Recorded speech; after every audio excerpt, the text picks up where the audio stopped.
When did you go to Mykonos? I went to Mykonos for the first time in 2009 because I was the bodyguard of Makis Psomiadis.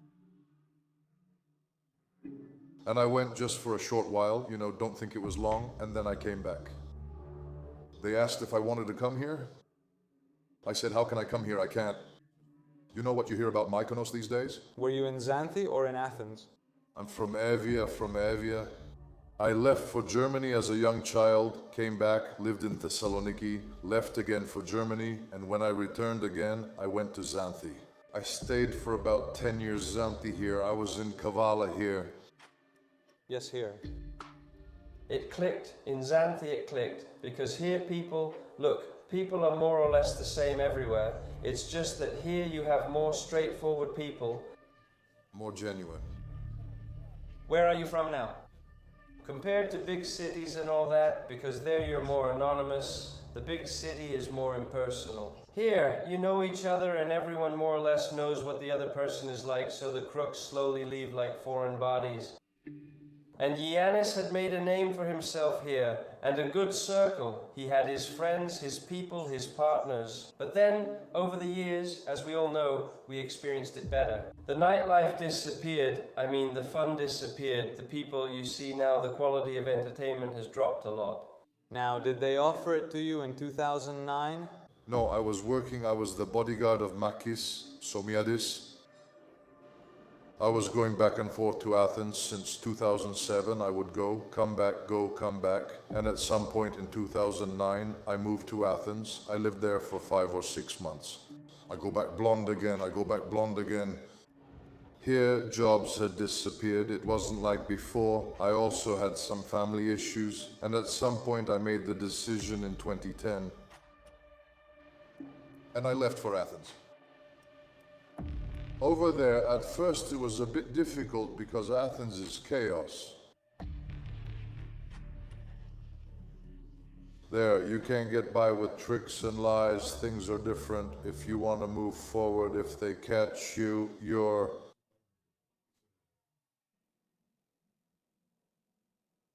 you're not a good person, if you're not grounded, if you lie, if you keep talking and talking, you'll be in trouble. There, you have to be someone for 5 guys to help you out.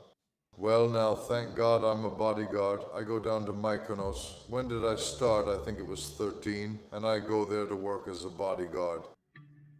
For Americans, Russians, for wealthy Arabs. How did that happen? How did you manage that? Someone called me saying, come, you'll be protecting someone. And basically, that person must have been very strong, some Arab guy, so I went down to see. Well, the money was good. Well, I had the crowds and they wanted me.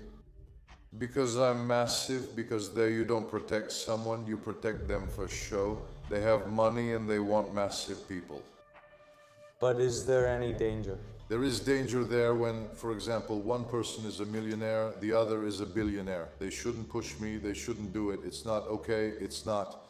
And look, someone might not look like much physically, but he could be an amazing bodyguard in a business, meaning he knows martial arts, how to handle weapons. Giannis has a different role. Giannis, with his stature and appearance, is there to deter, and on top of that, he adds a sense of authority. When you see a businessman or a celebrity with a person like that next to him, okay, it's more impressive. Giannis's role is to prevent trouble from happening, not to let trouble happen and then stop it. So this image is supposed to discourage the would-be troublemaker from causing a scene, to intimidate him, when he sees... Giannis did it, and everyone who found out later had a hard time. Look, there are 2 things. One is to be invisible. There are bodyguards who are invisible, you don't even notice them. And they can see behind walls. Okay, I can do that too, but it's not possible, so what do I do? He should study and go to university. He has studied Albanian law. Look, over the years, I've learned to tell the difference between the right person and the fool, the idiot. Like a bodyguard, for example. I mean, I can work. I have 2 Albanian friends who are top. We work together, and Greeks down in Athens. We're talking about guys, strong guys. We're a team, and we work together. This year, for example, there was a guy who was in the Foreign Legion. We worked together. He knew the job well. The guy really knew his stuff. The other one was from other countries that do bodyguard work. But this job requires you to be respected. Getting into a fight, someone weighing 30 kilos could jump out and stab you. You have to be... No matter your muscle, if the other guy has a weapon and weighs 60 kilos, you're finished. You don't know what you're facing. Let's be a bit serious. No one can withstand a bullet. Flesh hurts. Just like I'll hurt, you'll hurt too. The thing is, the way I see it now, with the years, you have to be able to impress the other person so that, they respect you and say, whoa, this guy here. But if you're, you have to play your part. And not be provocative or dirty. Does this exist in your job? Everyone is like that. I've worked with Arabs and they're crazy. I mean, what? I'm looking after one Arab, you're looking after another Arab. You open a bottle of champagne at Namos, for example, which is a club now. You open a case of champagne, the other guy opens 2, I open 3, the other one opens 5, and there might even be some misunderstanding. And now they shake the champagne and you end up a complete mess. And that's the thing. The Arabs get offended, the Americans are more serious. They don't do things like that, but sometimes even they do. They have this style of nepotism. They have that style, but I shouldn't say more.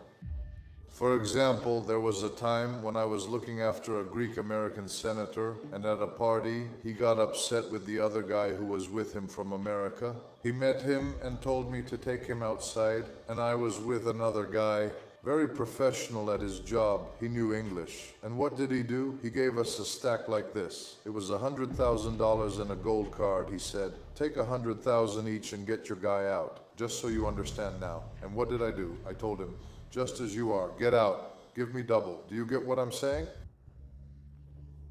Whereas if I did it, I would have said, wow, are we really taking this?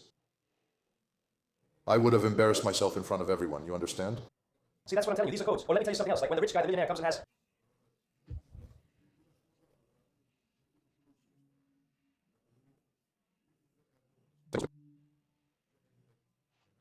Ten women. For him to have 10 women, he's very smart. I like having them, and there are bodyguards for hire who hit on the girls.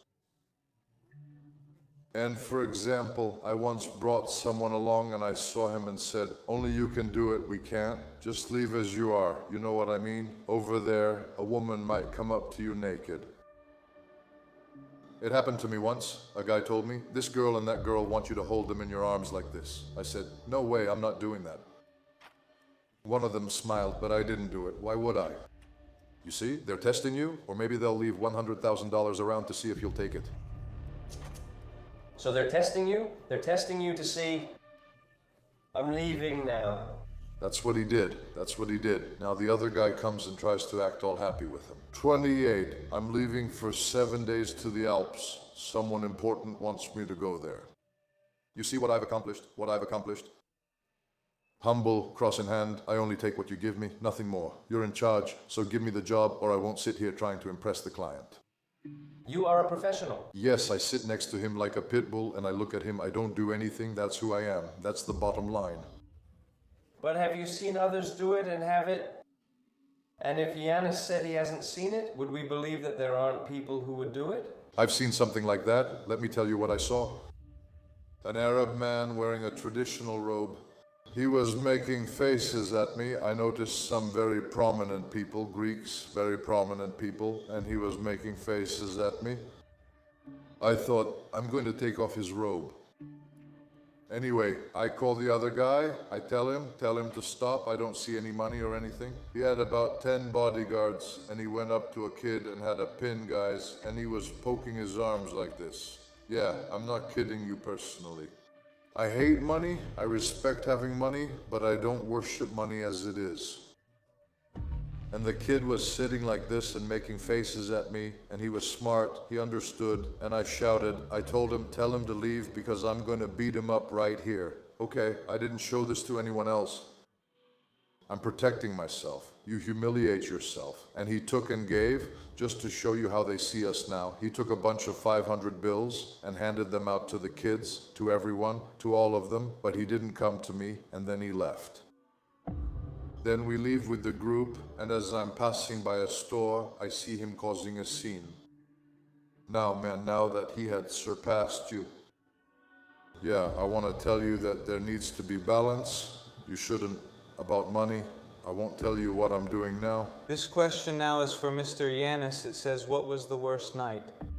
He says, I don't know, what is it? Bad night.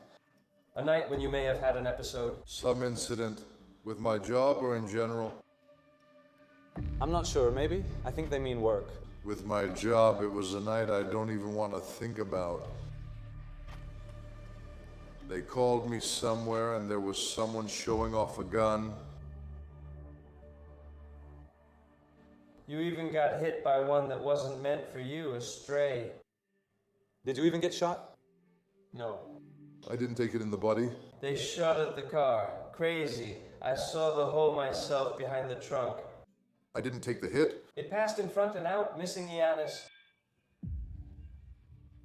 There was a night when someone called me, someone who was threatening me about work here, and now you know when it was, in '07. I was on a diet. That's one reason I didn't continue with modeling.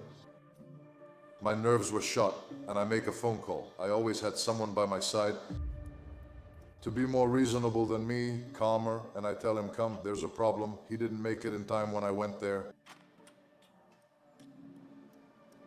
And something happened, but it's okay, thank God it's okay. There I got really scared, not that they would hurt me, I didn't see that, I wasn't afraid. Why?